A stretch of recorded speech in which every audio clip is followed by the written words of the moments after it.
Oke, oke, oke. Oke. Salam. Sudah ini.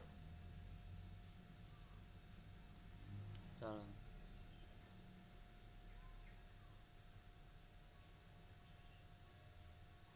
Assalamualaikum Bapak Ibu. Waalaikumsalam. Waalaikumsalam warahmatullahi Gimana wabarakatuh. kabarnya Bapak Ibu? Sudah siap lulus ya?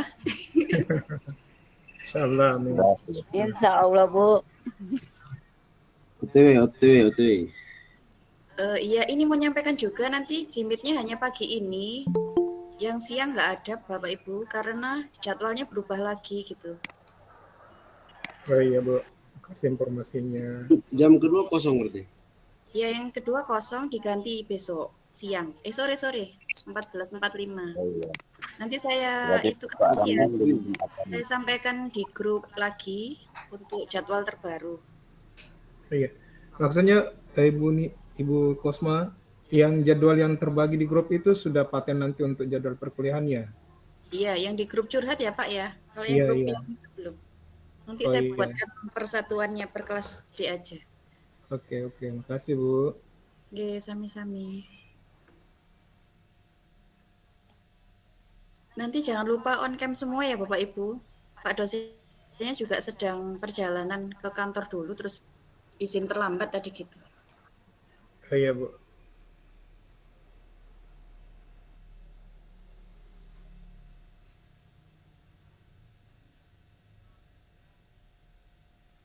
Ada info terbaru nggak dari PJJ Bu? Ada. Insya Allah kita kuliahnya harus lebih rajin. Nanti uang apa bulanannya nanti jadi 2,3 per bulan. Dulu kan 1,4 ya.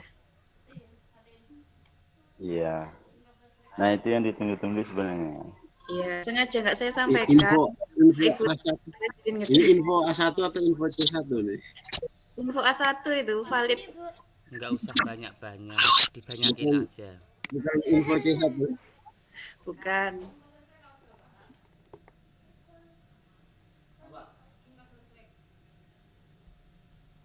Jadi diusahakan benar-benar kuliah dengan baik ya, Bapak Ibu ya.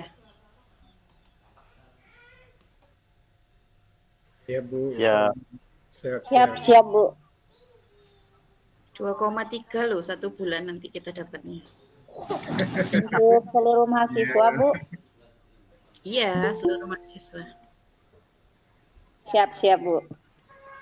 Mantap ya. Tapi jangan rewel loh ya, kalau belum cair ya kita tunggu aja, nggak usah banyak protes. Kasihan nanti PJJ yang ngurusi kita kan.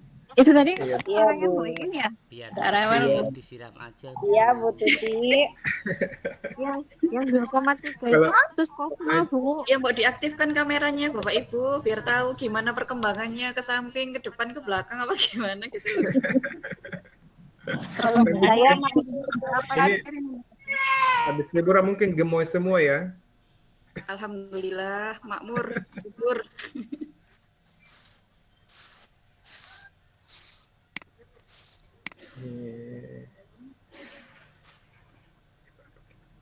Bu Tuti. Iya. Apa? Untuk Bu Tuti galak-galak kok. untuk kita saiti. Jam berapa ketemu ke sini? Nanti itu apa? Jargonnya setelah kuliah di PJJ jadi lebih makmur gitu ya.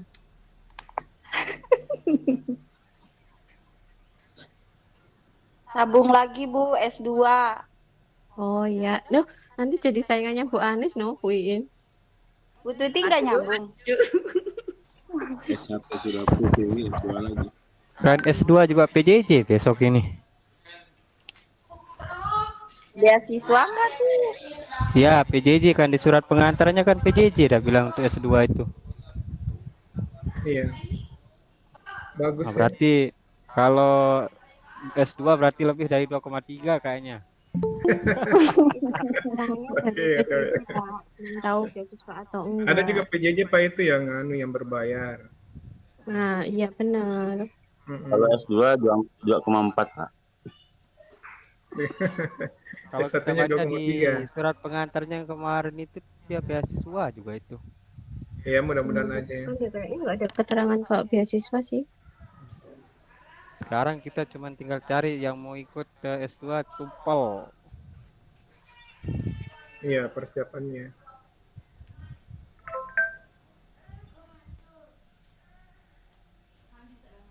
Bu Anis.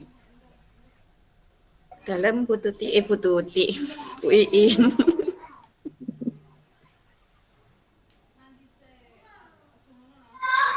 Info Kalau dengar PJ nggak ada ya Bu ya? permintaan, kalau dengar info di Kemenku sertifikasi itu kan itu agak memang susah ya. Prosesnya panjang.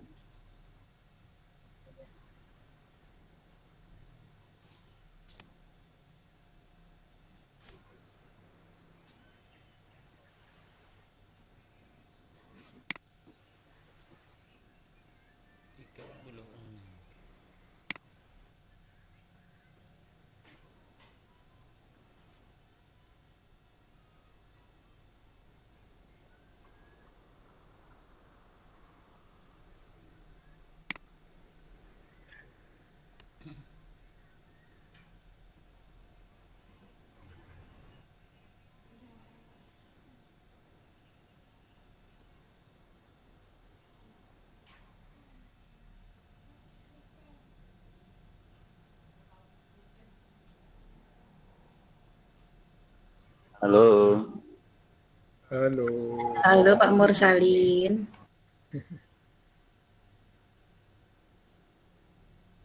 Pak Mursalin.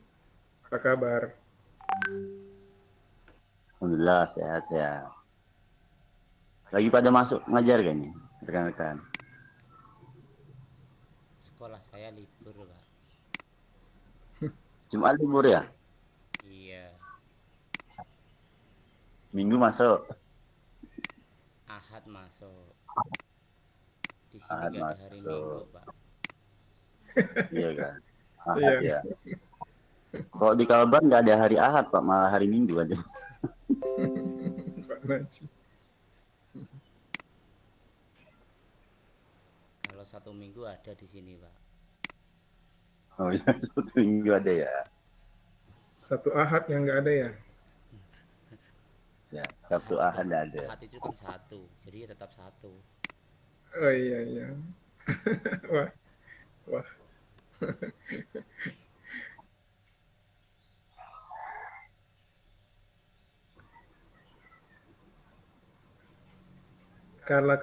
Kalau kita ini berdebat dengan orang cerdas. Kalau emang lain. Iya, sama Pak Cerdas, Najib. pinter ngomong Bukan aja. cerdas, Pak, tapi ngeyel itu Pak Najib.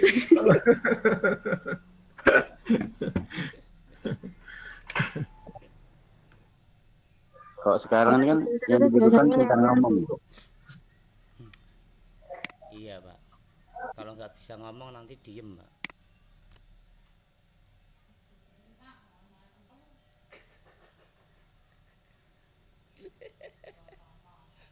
Lebar, ngomong bener. Orang iso ngomong susah, Pak.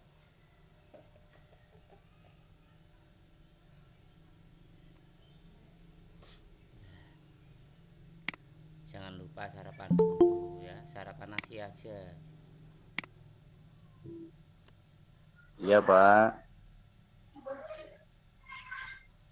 Kalau makan pagi nggak kenyang, Pak.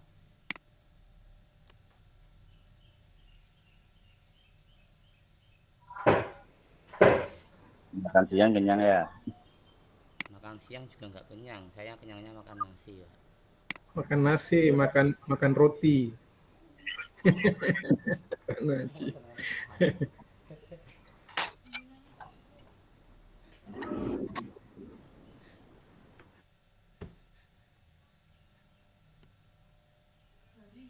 Garing.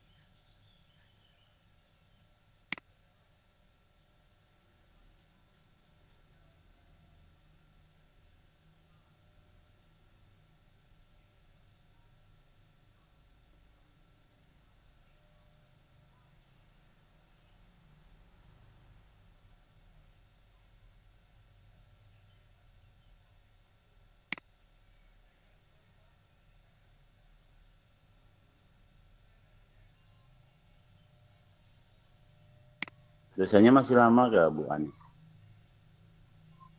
Masih di jalan tadi, Pak.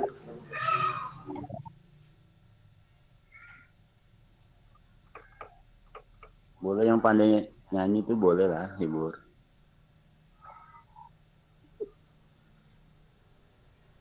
Kenapa Pak Mursad?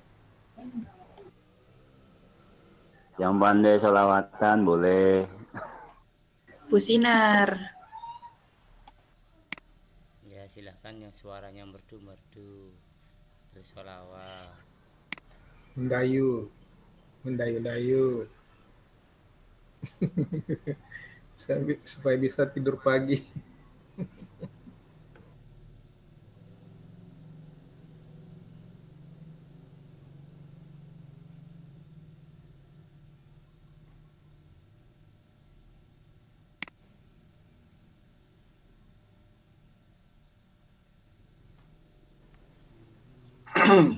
Tes, dicoba.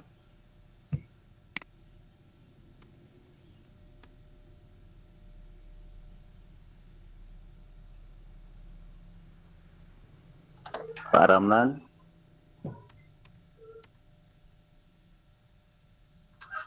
Aman.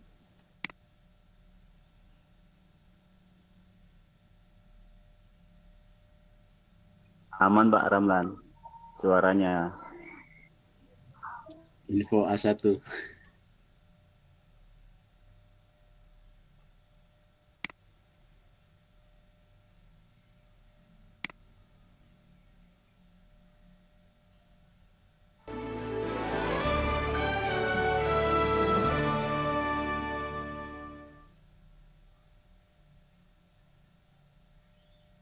Pilih aman dengan aman. Aman karena Amar punya fitur berangkas. Aman karena Amar punya fitur celengan dan deposito berbasis AI. Aman soalnya punya pinjaman dengan cicilan ringan. Pilihan aman, pilih Amar Bank. Kan?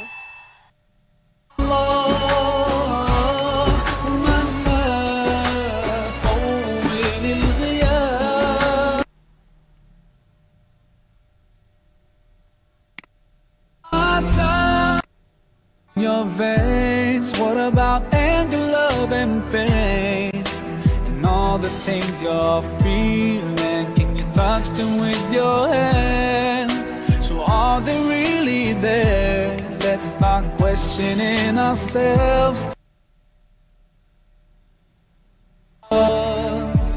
Or are we so blind to push it all aside? No, we just have to open our eyes, our hearts and minds. If we just look right, we'll see the signs. We can't keep hiding from the truth and let it take us by surprise. Protect us in the best way, guide us every single day. Keep us close to you until the end of time. When a baby's born, so helpless and weak, and you're watching it growing. So why deny what's in front of your eyes?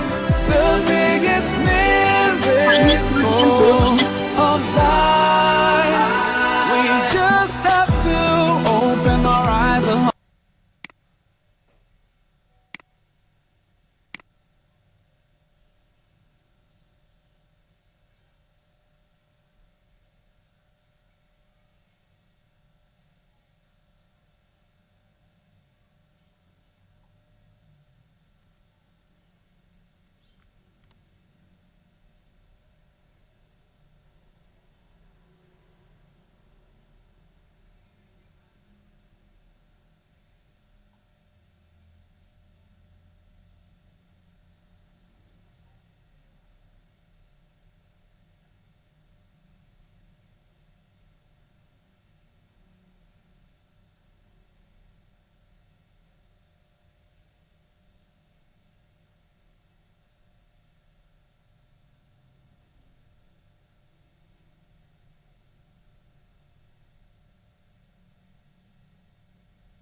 Subhanallah wa bihamdi.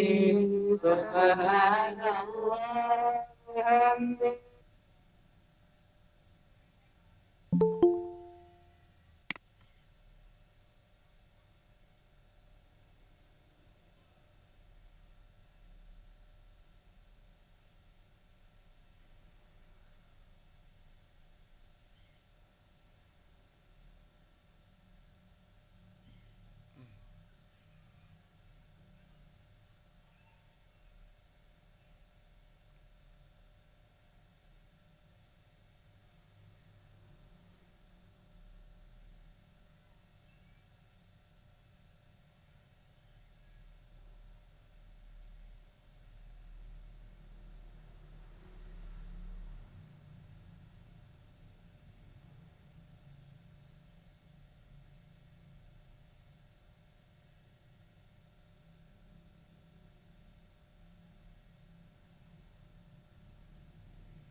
Kados nih sumu enau.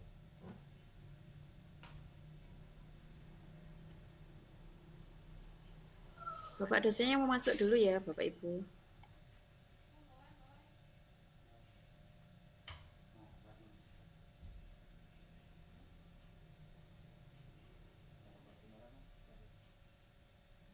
Bapak Ibu jangan lupa on cam. Siap. Ya, kayak Bu Darmi gitu, kan kelihatan. Pak Hairil, Bu Darsi, gemoy-gemoy ya. Bu Nia, Bu Sulfi. Assalamualaikum, Bu Anis. Apa kabarnya? Baik, Bu.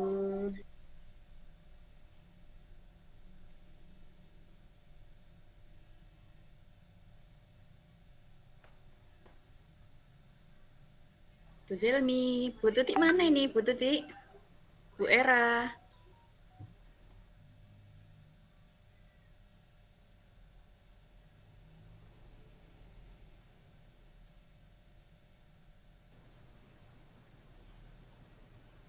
Halo Pak Naji. Ini ada yang tahu? Gimana Pak? Ini Pak. Kamera saya kok nggak bisa ya Pak? Coba lockout dulu Pak, diulangi lagi. Tadi udah, ini kayak gini lagi Pak. Coba lagi ya. Iya.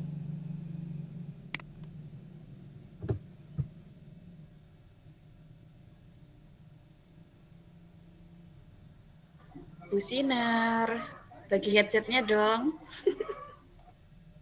Ayo, boleh. Waalaikumsalam, gimana kabarnya?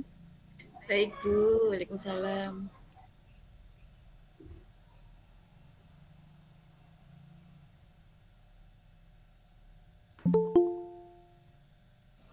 Bapak dosennya join ya Bapak Ibu.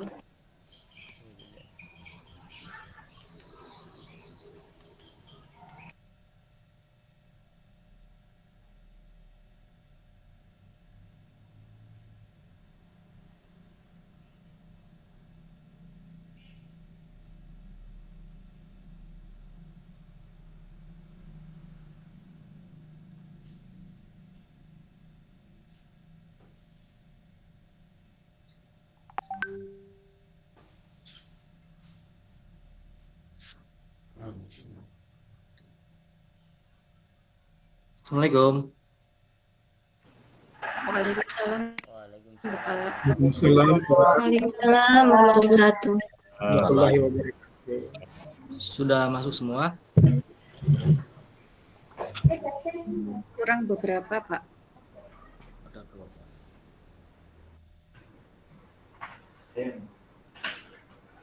Nah, muka awaknya tempat yang sunyi.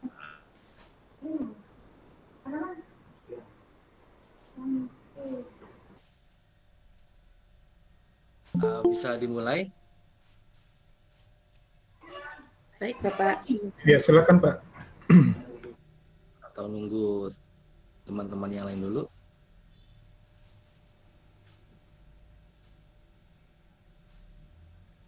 Dimulai saja Bapak. Jamnya sudah jam 8 soalnya. Jam 8 ya. Jadi ini teman pertama kita lebih banyak pengenalan dan nanti lebih kepada kontrak ini ya, proses pembelajaran ke depannya. Assalamualaikum warahmatullahi wabarakatuh. Waalaikumsalam. Alhamdulillah. Wassalamualaikum warahmatullahi wabarakatuh. Wala haula wala quwwata.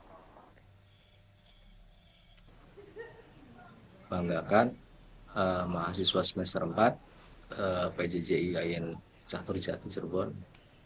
Ya mungkin barangkali akan berubah nama atau berganti menjadi Win SSC ya. Mungkin saya belum paham dan saya baru bergabung itu kira-kira 3 hari kemarin diminta dilibatkan dalam proses pembelajaran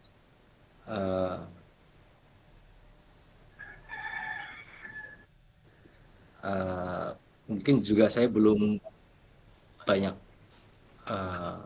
tahu bagaimana proses pembelajaran karena memang situasi sangat mendesak sekali dan belum ada pedoman atau sinkronisasi modul pengajaran RPS yang saya buat dengan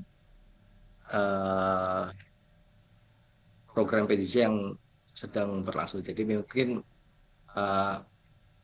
saya belum bisa menyampaikan RPS, tapi kita lebih banyak diskusi saja hari ini mengenai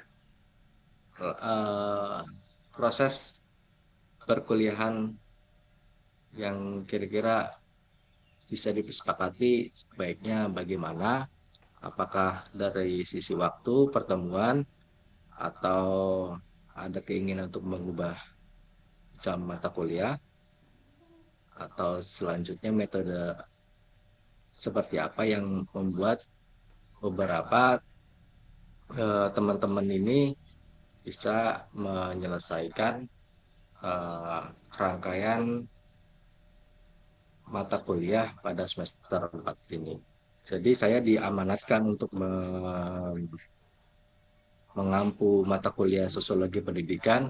Izin saya menyampaikan salam kenal dulu. Saya Wildan Ibnu Walid. Kebetulan saya lulus dari Universitas Indonesia, jurusan sosiologi, magister sosiologi ya dari universitas. Kemudian aktivitas saya juga nggak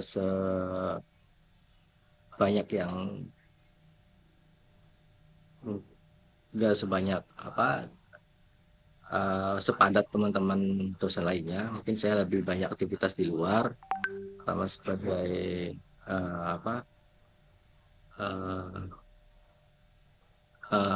staf non PNS di sekretariat DPRD. Kemudian saya lebih banyak diskusi dan kajian riset bersama teman-teman mungkin di Cirebon dan sekitarnya. Itu mungkin perkenalan dari saya. Mungkin selanjutnya Ibu Kosma mungkin bisa dijelaskan seperti apa rencana pembelajaran mata kuliah sosiologi pendidikan ini. Bisa ini dulu di review dulu nggak sebelum-sebelumnya seperti apa, karena memang dari pihak Kajur sendiri, Pak Ali belum menyampaikan sebetulnya mengenai RPS ataupun tutor yang pedoman tutor yang akan disampaikan dan kegiatan sinkronis seperti apa. Nah mungkin sebelum sampai ke situ bisa direview dulu agar kita bisa match gitu dalam proses perkuliahan. Mangga Bu Kosma atau siapa yang bisa menjelaskan? Iya, baik, terima kasih Pak. Perkenalkan, saya Anisatus Soliha, saya Kosma kelas D. Saya akan menyampaikan sistematika perkuliahan selama ini Pak yang sudah dilalui itu 14 kali pertemuan dan 4 kali sinkronus atau tatap maya. Bapak dan untuk materinya itu biasanya dikirim ke portal dan penugasan juga di portal. Dan ketika ada sinkronus atau tatap maya itu tidak ada penugasan seperti itu. Untuk apa? Untuk tugas-tugas itu tergantung daripada masing-masing Bapak Ibu dosen seperti itu. Begitu Bapak. Terima kasih Bu Kosma.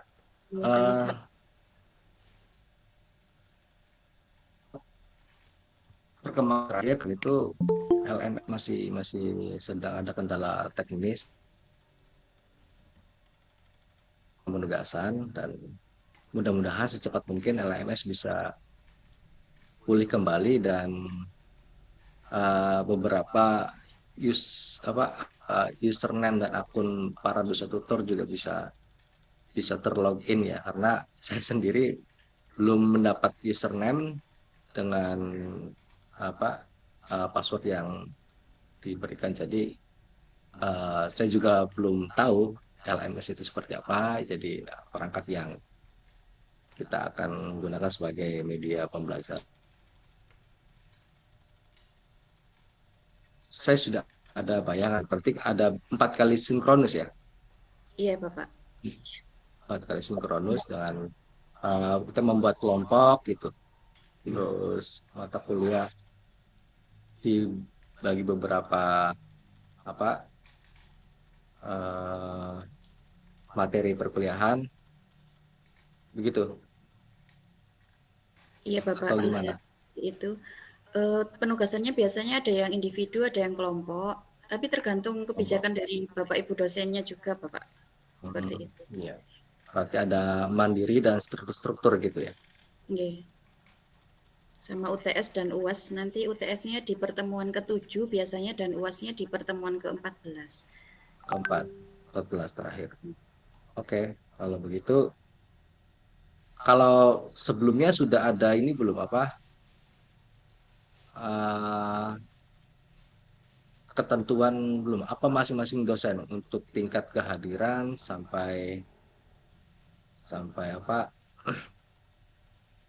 keaktifan kelas, tugas, dan lain-lain, komposisinya sudah disampaikan atau itu memang kebijakan individu dosen?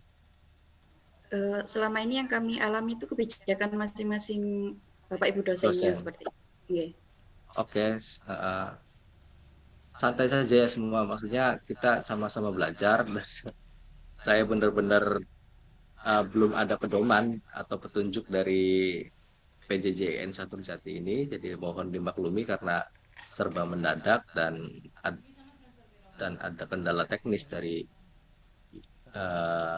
PJJ. Akhirnya ya mau nggak mau perkuliahan hari ini harus pertemuan pertama ini harus dilangsungkan gitu. Untuk kehadiran itu saya membuat 20% ya tingkat kehadiran. Jadi selama 14 pertemuan diupayakan teman-teman ini bisa mengikuti selama 20% proses kehadiran. Yang kedua, mengenai keaktifan di kelas ini juga ada bobot sekitar 10%. Karena ini tetap mungkin pas sinkronus ini kita sesekali lah untuk berdiskusi atau mengevaluasi, mereview mengenai materi-materi yang pernah diulas. Nah, kemudian mengenai tugas 30%, UTS 20% dan UAS 30%. Nah, itu mungkin yang bisa diperhatikan teman-teman. Meskipun di sini kehadiran 20%, ini jangan terkecoh ya. Artinya bobot 20% ini meskipun kecil, tapi ini sangat berpengaruh pada proses keaktifan tugas dan UTS. Jadi ketika ada proses UTS kemudian nggak masuk, ini akan menjadi catatan mungkin. Tapi diharapkan ini menjadi satu semangat kita untuk mengeksplorasi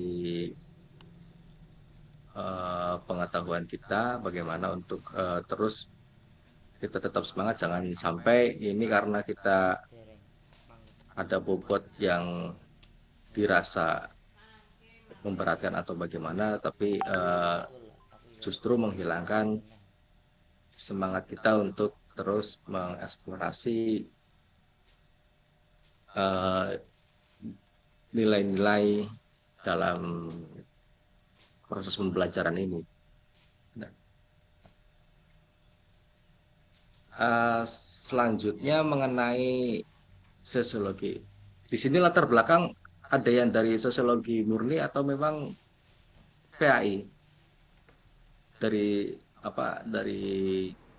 madrasah atau Madrasah. SMA? Kebanyakan madrasah. Ya. Ada Di yang madrasah ada IPS ya? Saya Ada IPS. IPA Pak saya. Nah, IPA. gimana? Adi Agus, Pak Adi Agus? Saya SMA Pak, IPA. IPA. Oh Iya. ya. IPA, boleh.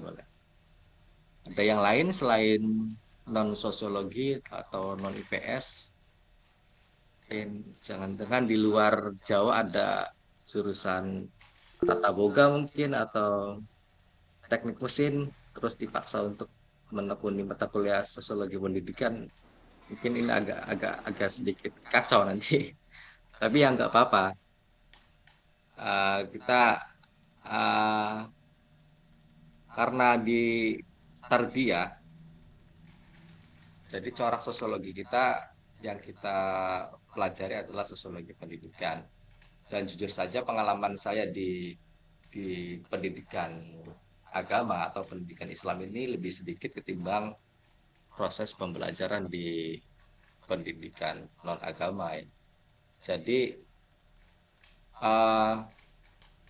karena belum ada modul baku yang ditetapkan dari PJJ-IAIN ini, maka saya masih mengacu dari proses pembelajaran di kampus non agama ya. Nah, mungkin khawatir ini akan menjadi semacam culture lag atau gap budaya pendidikan ya. Nanti khawatir corak yang dimunculkan proses pembelajaran sosiologi di PTKIN khususnya dengan di kampus ya non agama kayak misalkan di UI, di UGM dan sebagainya mungkin agak berbeda. Mungkin secara dasar teman-teman sudah memahami untuk belajar sosiologi itu. Minimal mengenal waktu di madrasah, di SMA atau di SMP atau di itu sudah memahami ya. Ada yang masih belum paham sama sekali atau sosiologi?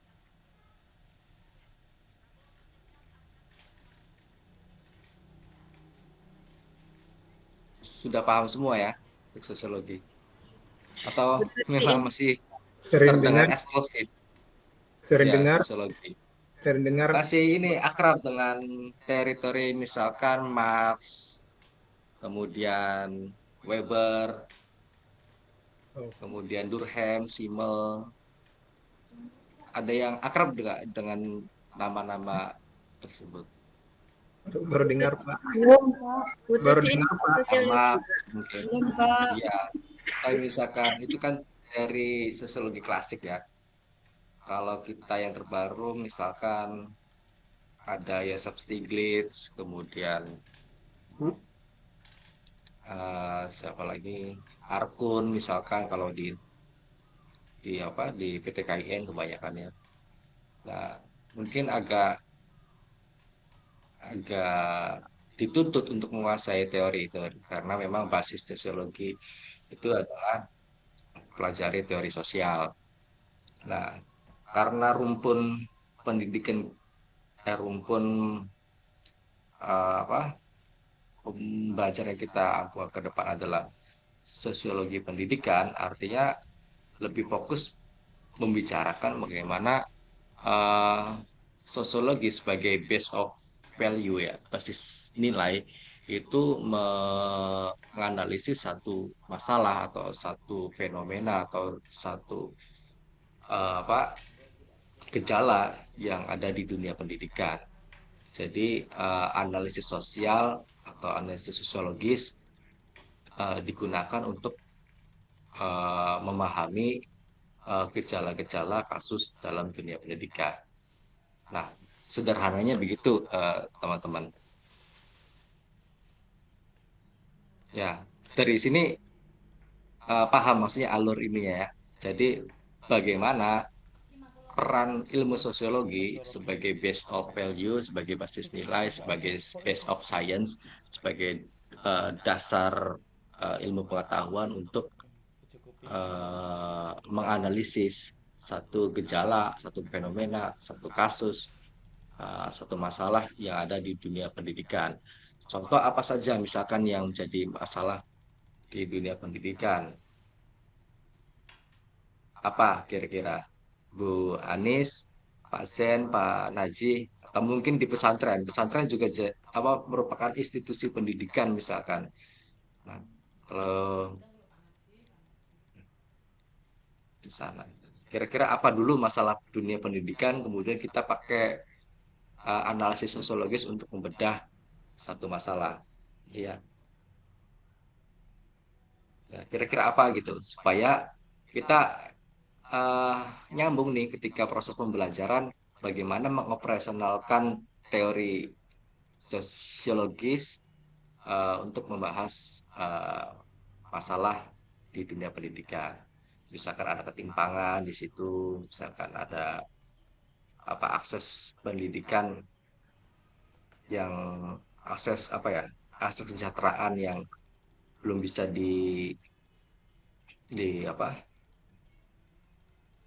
digunakan oleh peserta didik untuk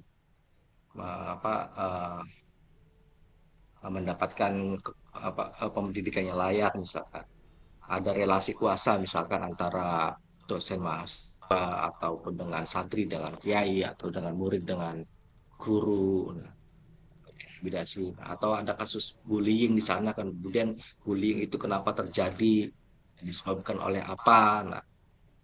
Nah, cara membedah persoalan tersebut itu dengan menggunakan pisau analisis yang adalah teori sosial.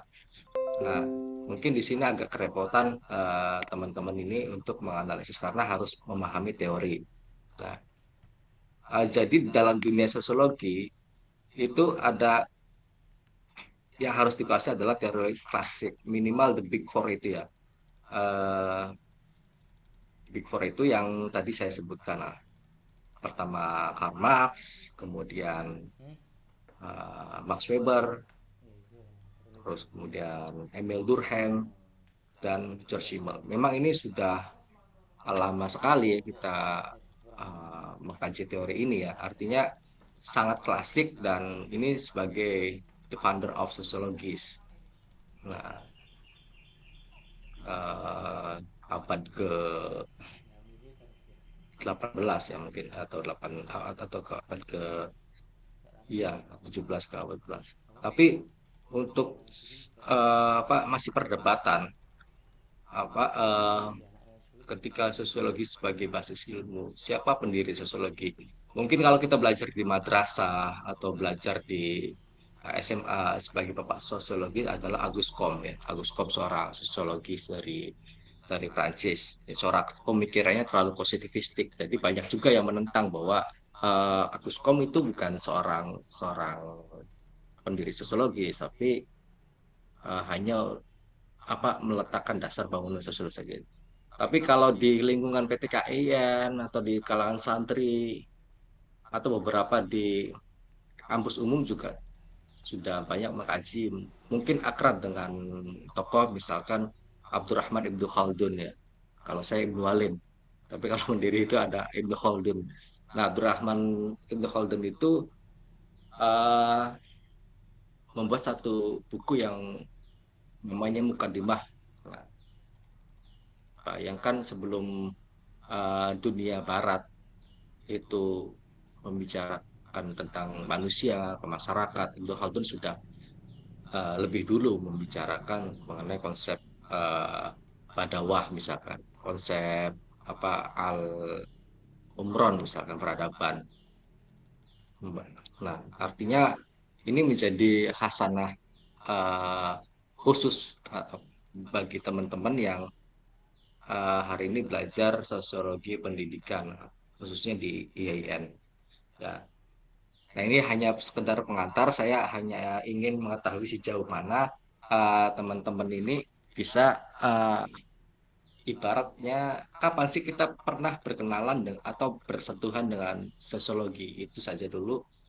Nah, kalau misalkan sudah ada gambaran atau berapa persen dari teman-teman ini sudah minimal tahu sosiologi itu apa, sosiologi itu bagaimana, apa bedanya sosiologi dengan ilmu-ilmu yang lain. Kadang tuker-tuker antara antropologi dengan sosiologi gitu. Nah, ada yang bisa menjelaskan antropologi dan sosiologi sama-sama membahas manusia.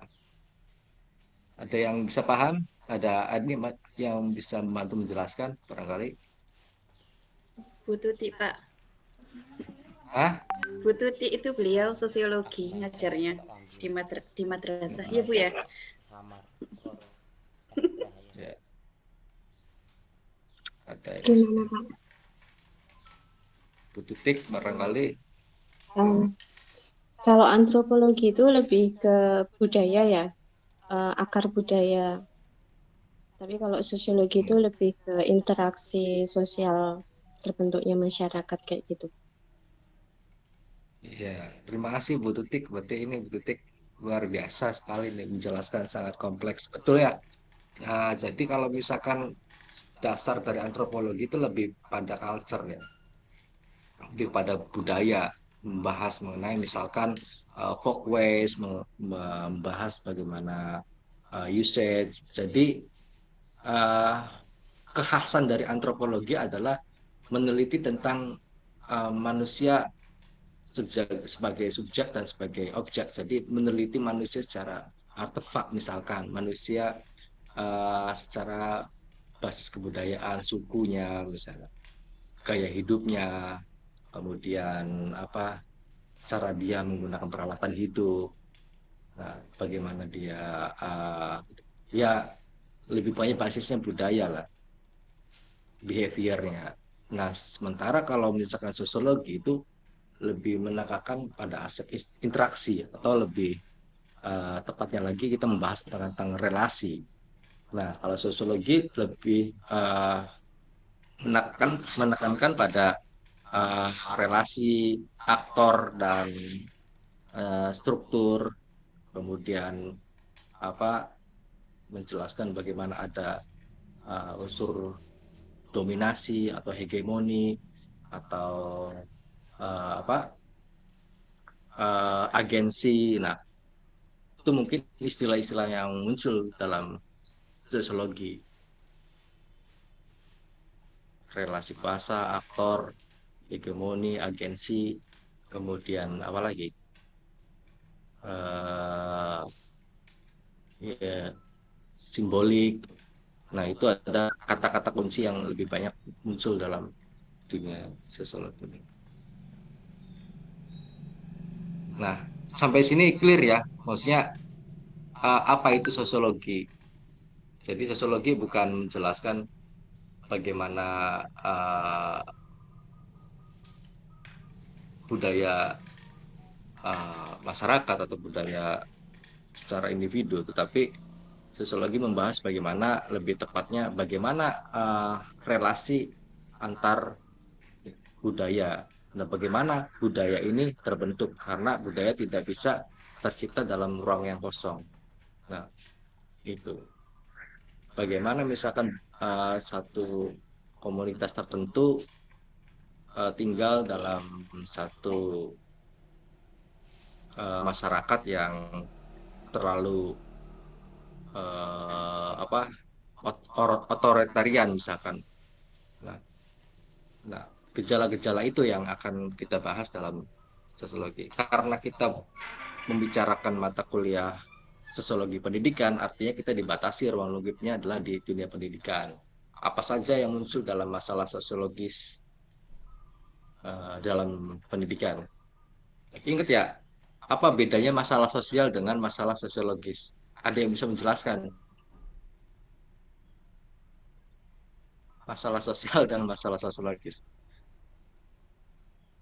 Nah, ini pertanyaan yang terdengar gampang, tapi juga terkecoh. Saya juga termasuk terkecoh waktu sidang tesis ini. Masalah sosial dengan masalah sosiologis. Ada yang bisa bantu jawab atau ya menebak-nebak lah, nggak apa-apa.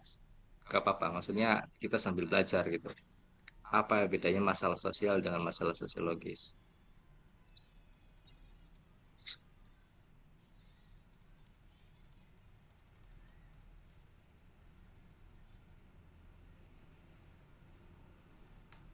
Bu Sarina?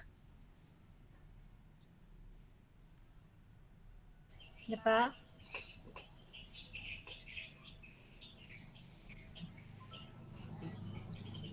Belum paham, Pak. Ya, barangkali ada keran. Belum. Sudah sarapan, Bu? Alhamdulillah sudah, Pak. Ya, alhamdulillah. Bagaimana kalau misalkan pertemuan selanjutnya agak mundur ya, barangkali ada sahabat-sahabat yang lain harus menyiapkan sarapan buat anak, istri, suami, karena jam 6:30 kali antar anak dulu ke sekolah. Nah, agak repot juga, tadi juga saya masuk jam 7:30. Gimana kalau ditempatkan saja di pukul 08.00? Maaf Pak, mau konfirmasi ulang. Tadi kan ada revisi jadwal yang di share-nya itu pagi. Jadi kelas kita nanti sebenarnya jam 1:15 gitu Bapak. Untuk jadwal yang terbaru. Kelas D. Oh, jam 1:14 itu bukannya kelas ini ya? Kelas C ya? Ini kelas D bukan? Iya, kelas D, Pak. Yang terbaru itu kelas D Iya. yang 13:15. Oh, berarti kelas D-nya di jam 1. Jam 1, Nah, iya. untuk yang kelas C-nya jam berapa? Sepertinya pagi. Coba saya lihat lagi nih, Pak.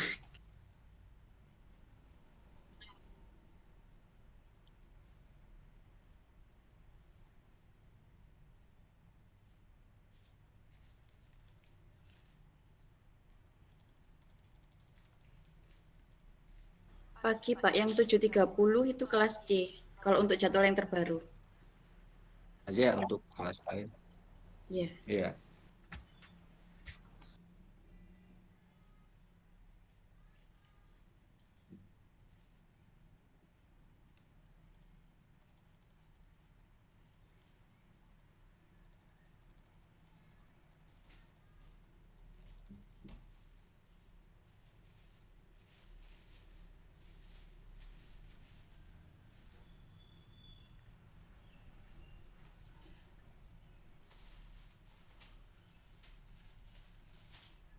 Untuk pengantar pertemuan mata kuliah hari ini, apa masih ada hal-hal yang membuat bingung bagaimana sosiologi pendidikan ini harus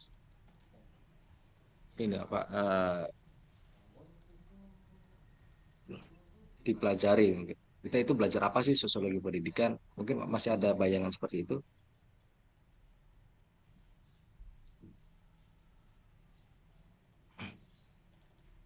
Kita enggak kira-kira.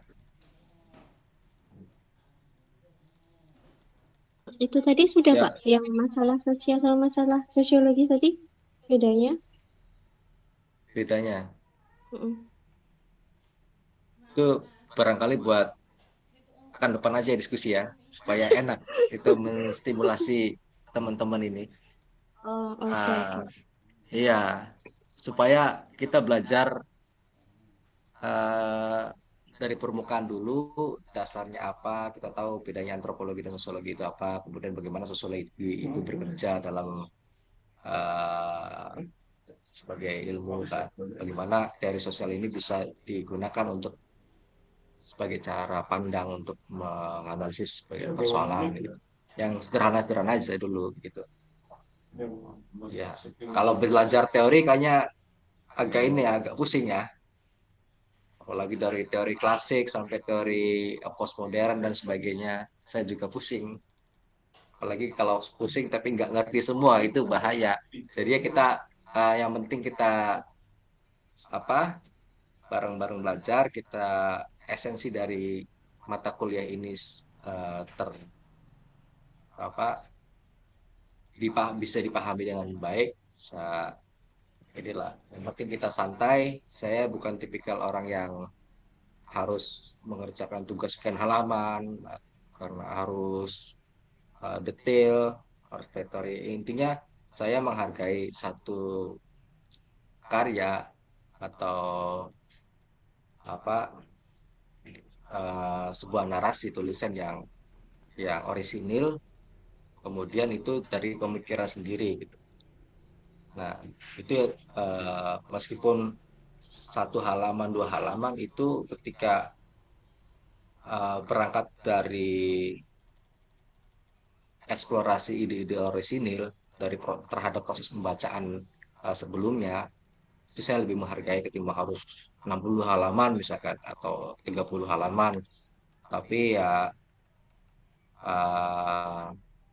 tingkat plagiasinya tinggi.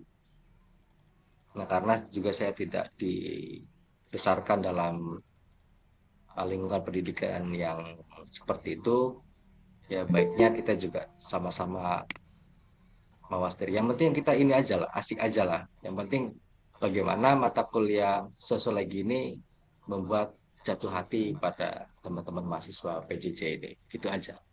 Asik mempelajari sosiologi itu. Karena semua bisa dianalisis pakai tinjauan sosiologi. Itu sih.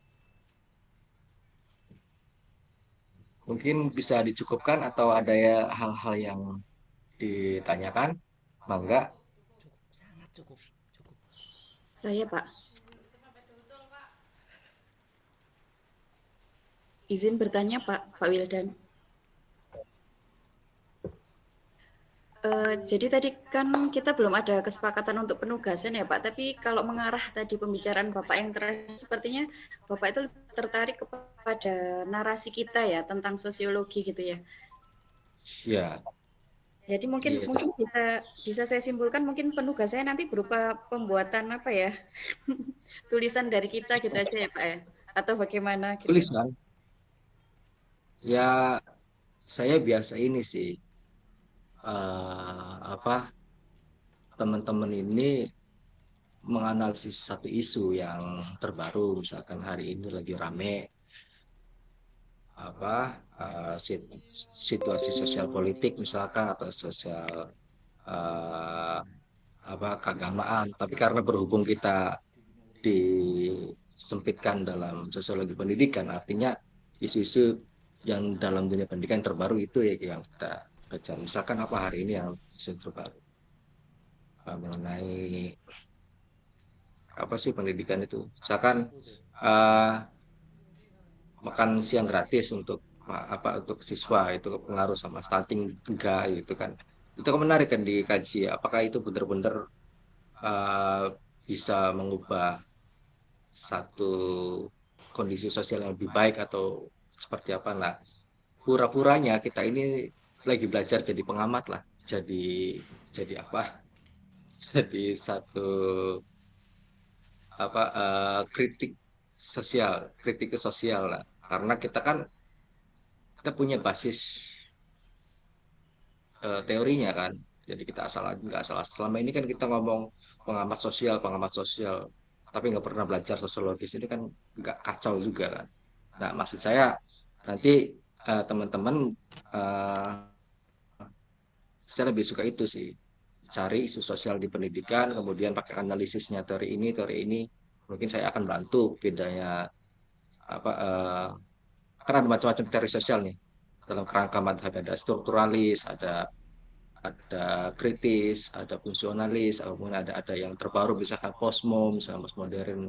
Tapi kita ambil yang ini aja lah, yang gampang-gampang aja. Ada yang pakai internasional simbolik kayak misalkan siapa Herbert Mead, kemudian dramaturgi misalkan Erving Goffman.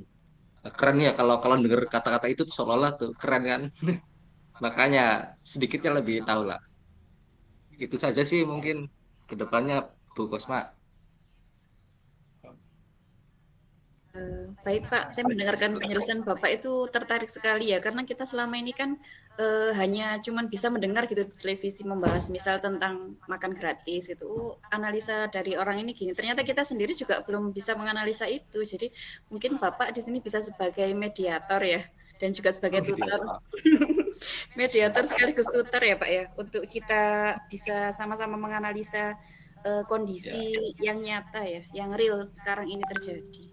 Terima kasih Bapak. Iya, artinya kita kan seorang akademisi ya. Akademisi itu harus bertanggung jawab pada nilai akademiknya yang pegang. Kalau di dunia politik itu kan yang ada adalah kalah dan menang. Kalau di dunia pendidikan, dunia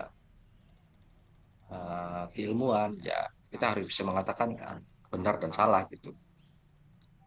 Apa yang melandasi kita bisa mengatakan benar dan salah? Kita harus uji kan, harus menguji seberapa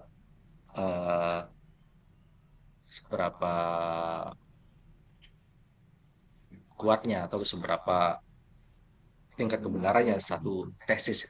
Tesis itu satu pemikiran ya, satu pendapat orang.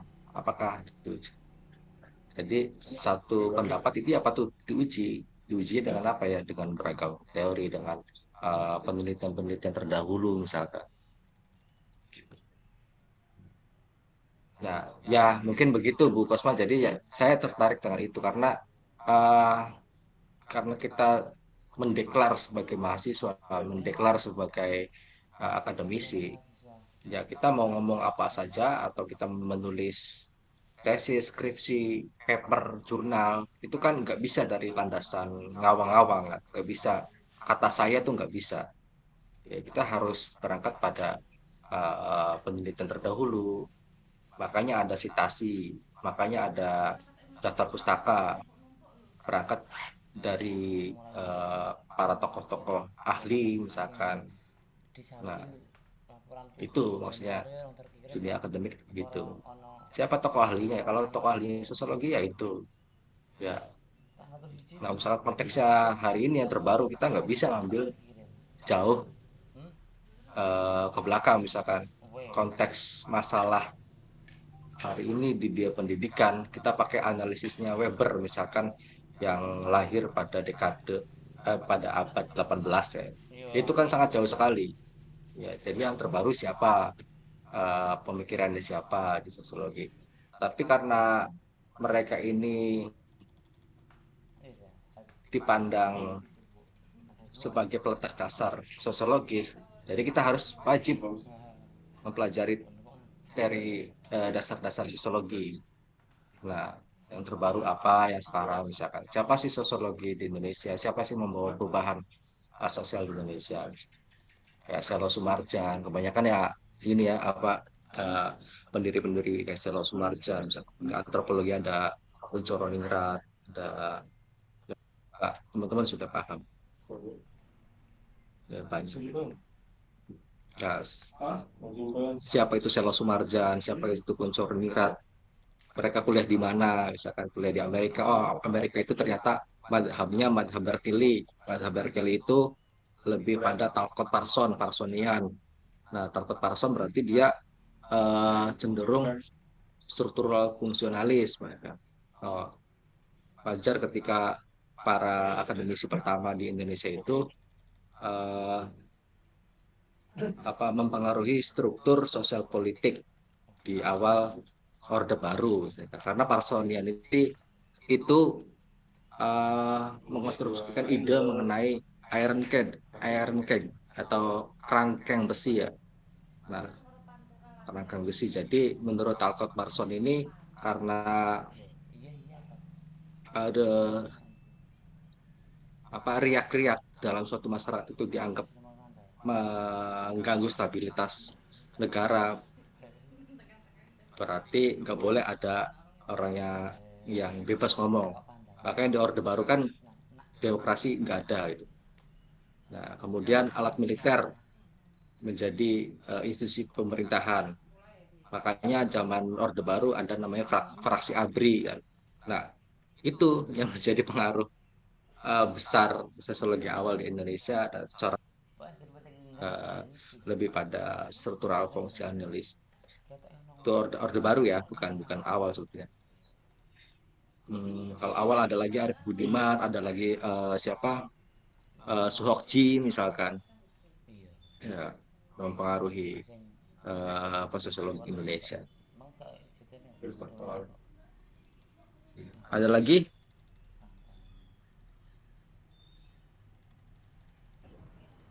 Pak Adi Adus, ini mahasiswa bukan dari Cirebon dan sekitar aja sih ya? Iya Pak, saya Makassar Pak. Makassar, aduh salah. Iya Pak. Apa tarik Pak? Badik Pak, badik. Wajib Pak. Iya Siap. Pak. Ada lagi dari luar Jawa mungkin? Saya Pak dari NTB. NTB.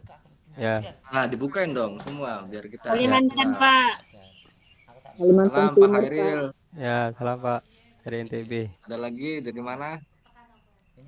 Dari Atambua, Timor Leste. Timor Leste. Siap, perbatasan. Wih, mantap.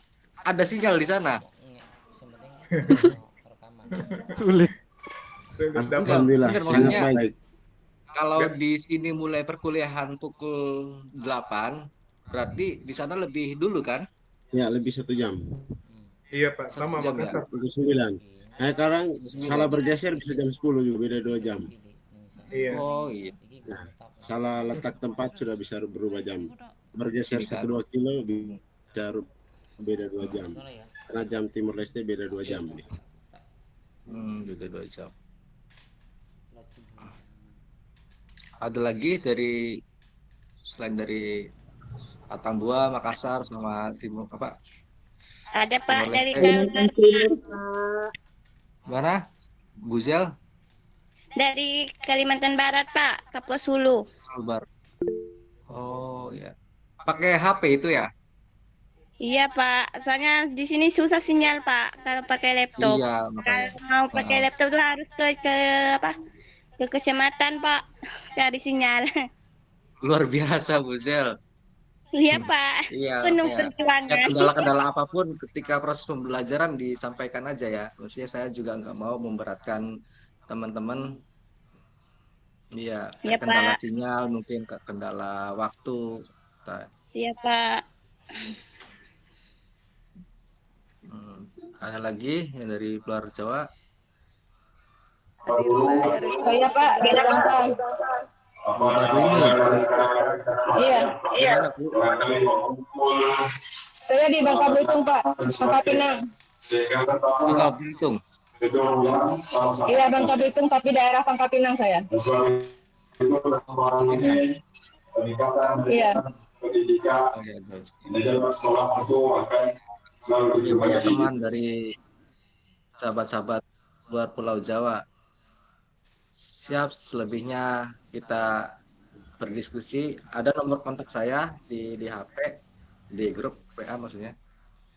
Tinggal dijapri aja kalau misalkan ada kendala-kendala teknis kayak sinyal, kayak apa tempat jauh, sampaikan saja, mungkin kita bisa cari solusi bareng-bareng. Oke, baik. Buku Bu Anis mana? Bu Kosma udah cukup atau bagaimana? Mungkin ada yang ingin ditanyakan lagi dari teman-teman Pak mengenai pengumpulan penugasan atau bagaimana gitu. Iya kan teknis kan ada di LMS ya katanya ya, disediakan di situ. Kalau tugas mah ya sehari sebelumnya nanti saya sampaikan. Intinya ada tugas struktur sama tugas mandiri ya. Struktur kan tugas kelompok, tugas individu juga ada. Tapi intinya saya nggak mau terlalu memberatkan teman-teman, apalagi dengan situasi kondisi yang di luar pulau yang masih keterbatasan hal-hal teknis. Tapi intinya saya ini ingin setidaknya teman-teman ini bisa memahami bagaimana sosiologi ini bisa dipahami ya sebagai satu ilmu dan bermanfaat untuk teman-teman. Nah, ketika sudah memahami teritori sosial, misalkan sedikit, dan berhadapan satu kasus atau satu peristiwa bisa dianalisis menggunakan teori itu, saya udah merasa berhasil intinya gitu. Jadi ya sederhana itu. Jadi capaian saya nggak harus buat kenal atau enggak ada. Gitu. Tenang saja, kita santai. Atau harus bikin makalah berapa lembar, enggak. Yang penting diskusi rame, tugas dikerjakan seorisinal mungkin dan dengan kesungguhan. Saya lebih menghargai sedikit tapi itu orisinil ketimbang banyak tapi lebih muatan plagiasinya lebih banyak. Itu sih. Ibu Kosma. Ada lagi? Terima kasih Bapak. Ada lagi Bu Marlini atau Bu Cucu? Bu Cucu, Bu Sinaria. Sinar kayaknya itu mau nanya. Gimana Pak Hairil? Sinar itu Pak mengacungkan tangan. Gak kedengaran suaranya.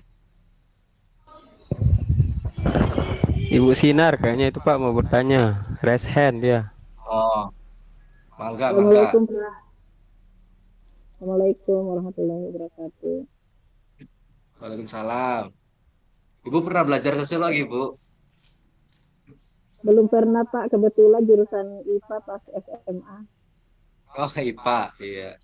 Lebih suka ini ya praktik belah katak ya. Iya. Begitu. Dulu teman-teman saya di IPA itu banyakkan praktikum, yaitu sains. Tapi tenang Ibu, maksudnya saya mencoba membumikan bahasa sosiologis yang lebih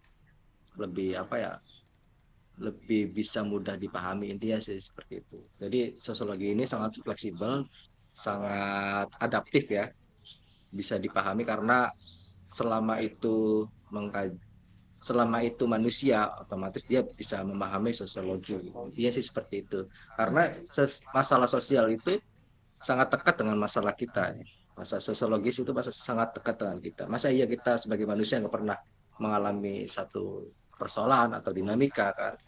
Ya kita padahal tahu, tapi hanya membahasakannya saja mungkin agak susah. Apalagi membahasakan secara akademik mungkin itu agak susah. Itu sih sebenarnya kita semua merasakan masalah sosiologi. Ada lagi? Iya, Sinaria apa lagi? Udah. Pak, Assalamualaikum Pak. Dari mana Mas Hasbi? Dari Sulawesi Barat Pak, Majene. Aduh, salam buat teman-teman Sulawesi Barat. Waalaikumsalam. Sedikit pertanyaan Pak, masalah sosiologi Pak. Iya. Tadi sedikit penjelasan dari Bapak masalah sosiologi modern yang saya cek tadi saya searching di Google tadi, yaitu Bapak sosiologi modern adalah Emil Durkheim kalau tidak salah. Saya sedikit baca artikel tentang beliau. Dia mengatakan Emil Durkheim sedikit memisahkan antara sosiologi dengan filsafat, Pak. Iya. Menurut Bapak, bagaimana suatu ilmu itu bisa dipisahkan dengan filsafat, Pak? Iya, terima kasih. Terima kasih, Pak. Sekian. Iya, jadi Emil Durkheim ini dia mengungkap satu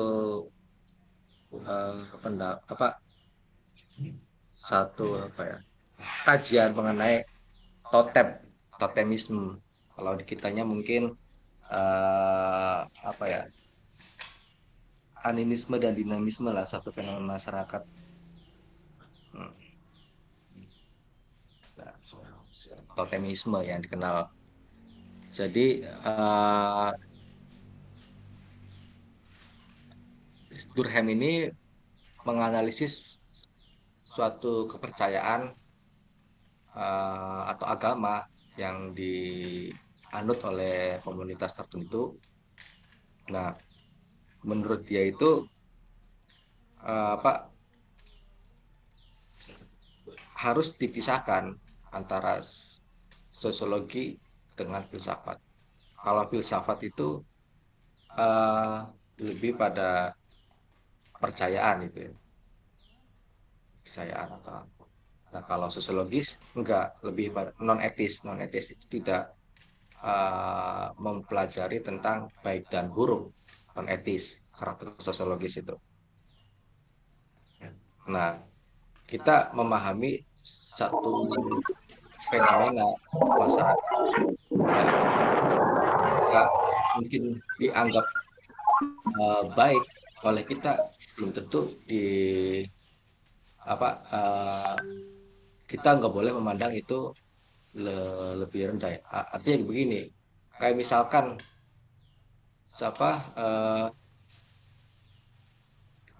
madhab ini ya, cultural studies, saya lupa itu ya siapa. Jadi misalkan kita ini menganggap rendah satu budaya, namanya budaya Pang misalkan, ya dianggap dengan masyarakat yang ugal-ugalan misalkan, rendah, mengamen, tapi Pang juga memiliki basis nilai tersendiri lah. Nah, menurut dia kita nggak boleh mengatakan bahwa komunitas Pang ini dianggap merupakan kebudayaan yang lebih rendah daripada kebudayaan kita, atau kebudayaan yang sifatnya budaya tinggi atau budaya yang dikonstruksikan oleh kekuasaan, misalkan kebudayaan raja-raja misalkan. Nah, Durkheim ini coba memisahkan itu sederhananya. Jadi kerangka filsafat ini harus dipisahkan dengan kerangka sosiologi. Jadi filsafat itu kan lebih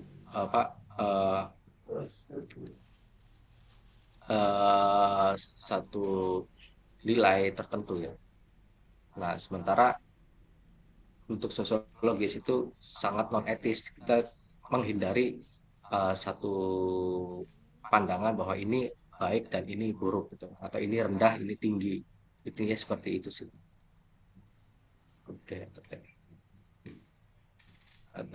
Mungkin ada teman-teman yang punya pendapat lain ataupun argumentasi lain, yang mangga.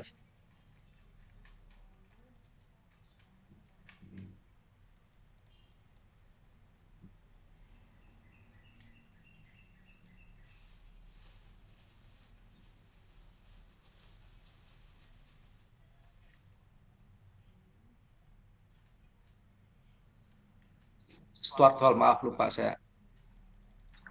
Jadi ada satu madhab sosiologis ya di Inggris, berkembangnya di Birmingham. Itu namanya pendirinya Stuart Hall, dan saya gunakan juga dalam tesis. Nah, jadi dia terilhami oleh pemikiran kritis Marx sebetulnya. Jadi Marxisme lah istilah, kalau pengikutnya Marxisme atau Marxian. Ada Weberian, Gus Durian, sekarang ikut-ikutan ya. Nah, intinya seperti itu. Jadi di madhab cultural studies ini sangat eh, menolak sekali adanya budaya tinggi. Nah, menurut Stuart Hall ini, eh, budaya tinggi itu tidak lepas dari konstruksi kekuasaan. Ya, misalkan eh, kita harus menggunakan jas. Nah, penggunaan atribut-atribut kerjaan itu lebih mempunyai nilai tinggi daripada misalkan atribut para anak jalanan atau apa gitu. Nah, menurut Stuart Hall ini mengatakan bahwa semua komunitas, semua orang itu cenderung untuk memilih budaya sendiri. Nah, siapa yang mendikotomi budaya tinggi dan budaya rendah, yaitu itu tidak lain adalah konstruksi wacana yang dibangun oleh penguasa. Itu kan menarik menurut saya. Jadi ada benarnya juga cara pandang Stuart Hall ini. Jadi selama ini kan kita menganggap ideal type, tipe ideal itu harus seolah-olah yang ditampilkan di televisi misalkan. Jadi bukan kebaikan apakah tipe-tipe ideal itu ya harus selalu mendapat afirmasi dari penguasa misalkan. Kalau nggak muncul di TV, nggak viral, nggak dicontohkan oleh penguasa, itu dianggap sebagai budaya rendah. Itu Stuart Hall itu adalah yang menolak cara pandang demikian. Nanti ada lagi teori yang lain yang membantah Stuart Hall siapa. Yaitu menariknya belajar sosiologi dan teori sosiologi di situ. Kita banyak menemukan beragam versi pendapat para ahli dari berbagai madhab, dari berbagai institusi kampus-kampus terkenal. Ya, ada madhab Chicago, ada kalau di Jerman Frankfurt School, ya. Ada Birmingham. Nah, yang punya corak masing-masing. Itu sih intinya Pak Hasbi. Iya Pak, terima kasih. Lagi kita selesai jam berapa Bu? Jam 9:10 Bapak. Ada lagi mau ditanya? Boleh saya sedikit menyimpulkan menurut saya ya Pak ya? Iya. Yang pertanyaan Pak Hasbi tadi ya. Iya. Mungkin kalau saya bahasa sederhananya itu seperti ini. Jadi inti dari baik buruknya sesuatu itu tergantung dari perspektifnya. Maksudnya perspektifnya itu dari sudut pandangnya. Misalnya kayak maaf ya, contohnya ini agak jorok ya. Misalnya kotoran ayam gitu ya. Kotoran ayam itu jika dinilai atau dilihat dari ilmu kesehatan itu kotor gitu ya. Tapi jika dilihat dari segi ilmu ekonomi, kotoran ayam itu bernilai jual seperti itu. Mungkin seperti itu. Jadi ketika kita melihat anak pang tadi Pak Hasbi ya, dari segi sosiologi ya tidak ada masalah, tapi ketika dihubungkan dengan filsafat mungkin si anak pang ini jauh dari etika, kan mungkin seperti itu ya pandangannya gitu. Jadi melihat sesuatu itu tergantung dari perspektifnya. Mungkin seperti itu Bapak. Terima kasih. Iya, terima kasih Bu. Ya, ada masuk sih. Jadi kalau di madhab CCCS atau Center of Cultural Studies-nya Stuart Hall ini, dia perspektifnya dekonstruksionis ya, artinya dia nggak mau adanya relasi kuasa pekerja atau relasi kuasa itu mengatur kehidupan masyarakat. Jadi siapapun juga boleh menentukan pilihan. Apakah saya misalkan sebagai petani, atau saya sebagai PNS, atau saya sebagai jurnalis, itu kan pilihan masing-masing. Cuman perkembangan sosial ini seolah-olah dikonstruksikan kenapa menjadi PNS itu sebagai yang paling bernilai, nilai tinggi ketimbang seorang jurnalis misalkan. Itu kan yang ada di masyarakat kan seperti itu. Jadi ada hal yang mengonstruksikan nilai itu. Siapa aktor-aktor yang akan mengkonstruksikan? Ya, bisa jadi masyarakat, bisa jadi pemerintah misalkan. Ya, kalau pemerintah apa kira-kira indikatornya? Oh, ternyata di dalam apa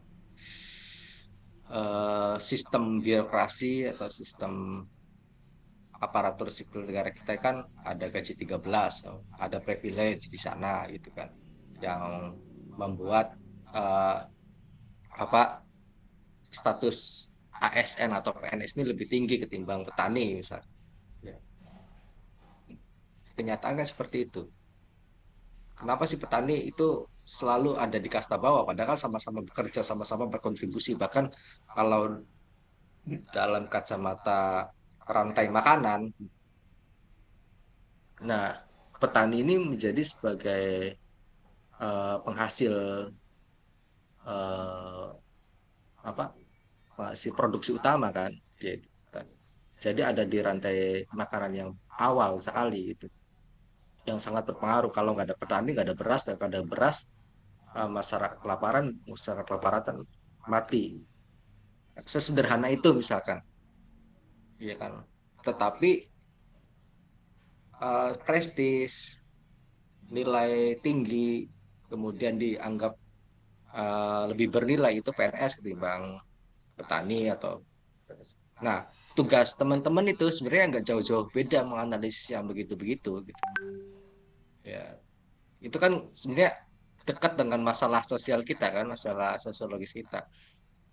Tetapi nggak pernah dibayangkan dan tidak pernah didiskusikan dalam ruang akademik, apalagi yang latar belakangnya IPA, bukan latar belakangnya eksak ya. Padahal itu kan jelas dekat dengan kita. Oh, kenapa sih orang itu mau nikah sama dia, tapi karena saya bukan PNS ditolak sama calon mertua. Itu kan masalahnya sangat dekat sekali kan dengan kehidupan kita. Harusnya mikir kan, oh ternyata PNS itu ada begini. Nah, siapa sih mengkonstruksikan PNS itu bernilai? Saya nggak terima lah kalau misalkan saya profesinya jurnalis atau petani.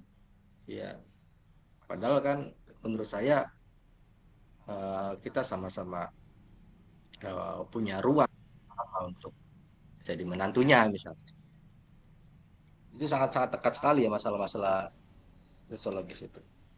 Nah gitu Bu Sinaria, jadi jangan khawatir misalkan Ibu latar belakang IPA nanti nggak bisa belajar sosiologi, tenang, kita coba Insya Allah Pak, belajar. Iya, seperti itu. Apalagi kira-kira yang dekat masalah pendidikan, apalagi kalau masuk misalkan bullying terjadi di mana, di BINUS ya, BINUS School. Nah, yang terbaru ya Pak bullying itu bahkan terjadi pelakunya itu bukan dari latar belakang ekonomi rendah, justru ekonomi mapan. Nah, kita bisa dianalisis kan, analisis pakai data, pakai teori. Ya, misalkan, oh ternyata kalau misalkan metodologinya kuantitatif, dari 10 orang itu 7 pelaku diantaranya orang tuanya sibuk kerja misalkan. Nah, terus berpengaruh terhadap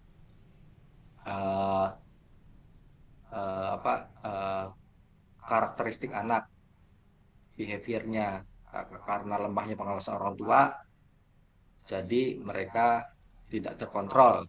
Itu kan bahasa penelitian kan seperti itu, kuantitatif kan seperti itu. Nah, ya masalah pendidikan apalagi, pendidikan.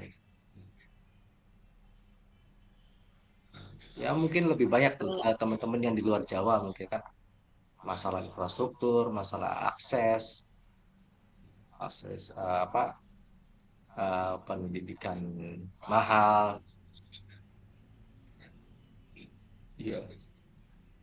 Oke. Ya saya kira banyak juga sih masalah-masalah di dunia pendidikan.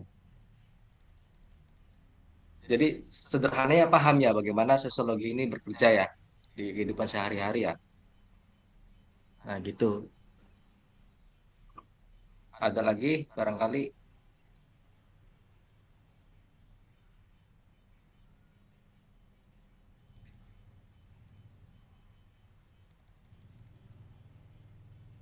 Atau dicukupkan? Cukup, Pak. Hah? Cukup. Cukup. Oke. Ya, sebenarnya masih banyak yang ingin ditanyakan ya Pak, tapi karena Bu Tuti sudah bilang cukup ya, kita mau ikut Ya Bu nggak Tuti apa-apa, saja. banyak ditanyakan. Kalau saya sih asik-asik aja kalau ngobrol, Mbak. Tapi kalau dirasa waktu sudah habis, nggak apa-apa. Kalau apa yang ditanyakan masalah sosiologis kita bisa ngobrol banyak. Tetapi kalau ngobrol soal teknis perkuliahan, saya juga belum menerima, jujur saja, pedoman ataupun apa hal-hal teknis untuk perkuliahan. Saya mau bikin RPS sudah jadi, cuman khawatirnya itu berbenturan dengan apa KKN yang di PJJ gitu kan. Jadi saya mungkin menghubungi dulu sama Pak Ali sebagai Kajur PJJ ini seperti apa. Jadi jangan sampai miss. Tapi intinya itu, jadi capaian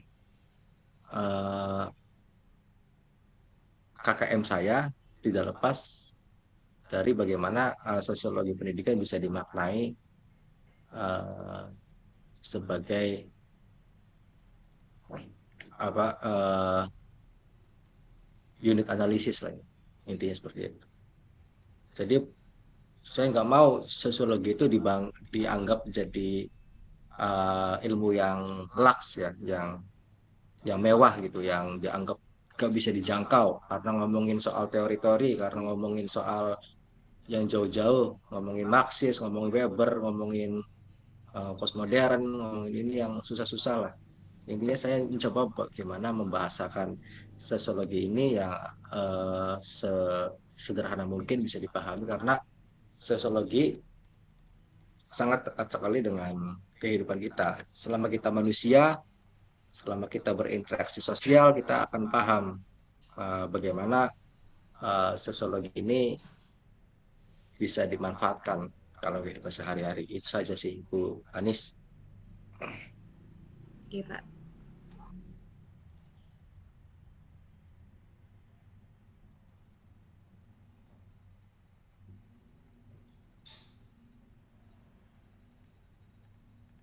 .36 orang ya? 48, Pak. Oh, banyak juga ya. Iya, Pak.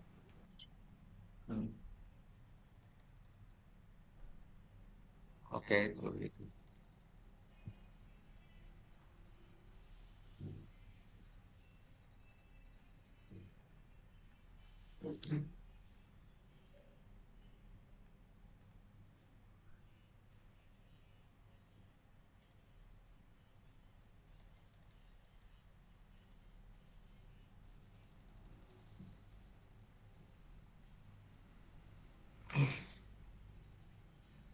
Kalau sebelum-sebelumnya ada bahan ajar yang dijadikan pedoman baku nggak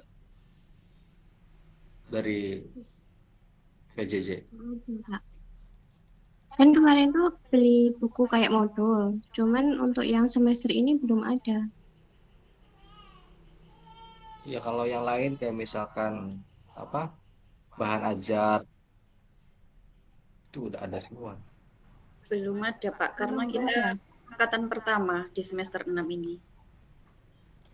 Ini semester 6, bukan semester 4. Semester 6, Pak, angkatan pertama di PJJ. Jadi belum ada modul yang baku gitu. Oh iya. Maksud saya dikasih draftnya malah semester 4. Jadi ternyata sudah senior ya. Enggak apa-apa Pak, biar lebih mudah. Walaupun aslinya ya enggak mudah lagi kan. Senior nanti bentar lagi legend.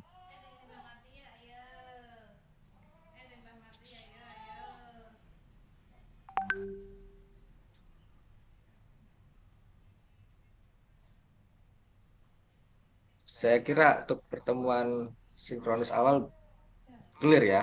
Nanti ke depan kalau dibutuhkan RPS dan saya akan ini dulu konsultasi dulu dengan PJJ apakah ada ketersediaan bahan ajar baku ataukah ada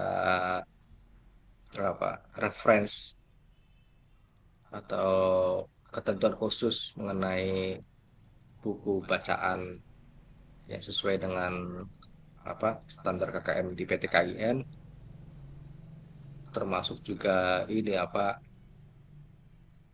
pedoman teknis ya, misalkan tugas-tugas harus ini segini. Tapi ya saya sendiri itu tadi sudah jelaskan, artinya saya nggak mau tugas itu justru mengaburkan esensi kita belajar sosiologi pendidikan. Jadi kalian sibuk ngerjain tugas tapi nggak kena gitu esensi belajar sosiologi pendidikannya, itu ngapain juga ya kan. Yang ada juga kalian karena saking banyaknya tugas pakai cara-cara culas ya mengerjakannya, browsing sana sini, copy paste sana sini, kemudian sadur sana sini kan gak jelas ya akhirnya. Jadi ya saya lebih senang ketika proses pembelajaran ini berlangsung efektif, kemudian memahami sosiologi pendidikan sebagai basis ilmu, basis nilai, dan saya menghargai betul karya originalitas teman-teman. Nggak harus banyak gitu, minimal itu tesis yang bisa dipertanggungjawabkan. Itu saja Ibu Kosma. Baik Bapak, informasi kami terima. Mohon bimbingannya 1 semester ke depan. Siap, janganlah kita, atau mungkin saya ini lebih muda dari teman-teman kayaknya. Saya kalau dibimbing bahasa itu kan agak takut dusun, agak takut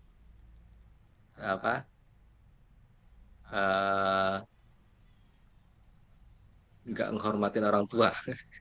kita belajar bareng-bareng aja. Mungkin saya juga lebih banyak belajar sama Bu Sinaria, Bu Tutik yang pengalaman hidup dan pengalaman sosialnya lebih banyak dari saya juga belajar, apalagi yang dari luar Jawa ya, mungkin masalah sosial yang dihadapi juga lebih banyak.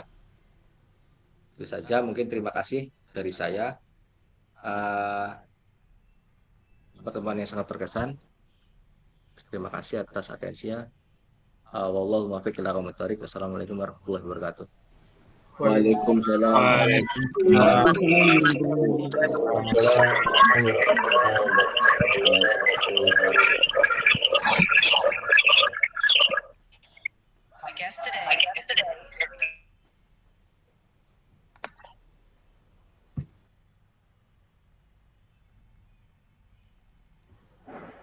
Izin keluar Zoom ya teman-teman. Ya, terima kasih Bapak Ibu. Zoom hari ini selesai ya Bapak Ibu, dilanjut besok lagi. Terima kasih. Semoga sehat selalu Bapak Ibu. Iya, Mbak. Amin. Ingat ya, karena limitnya nanti naik jadi 2,3 per bulan. Alhamdulillah, tambahan Sudah makan bisa siang. dibayangkan. Tambahan makan siang gratis. Intinya makan siang gratis Pak Ramlan. Ya, iya. Kita butuhnya living terus, bukan uang makan siang gratis. Udah.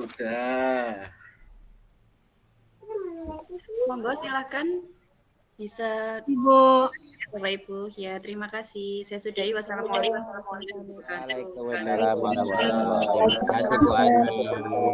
wabarakatuh. Izin keluar makan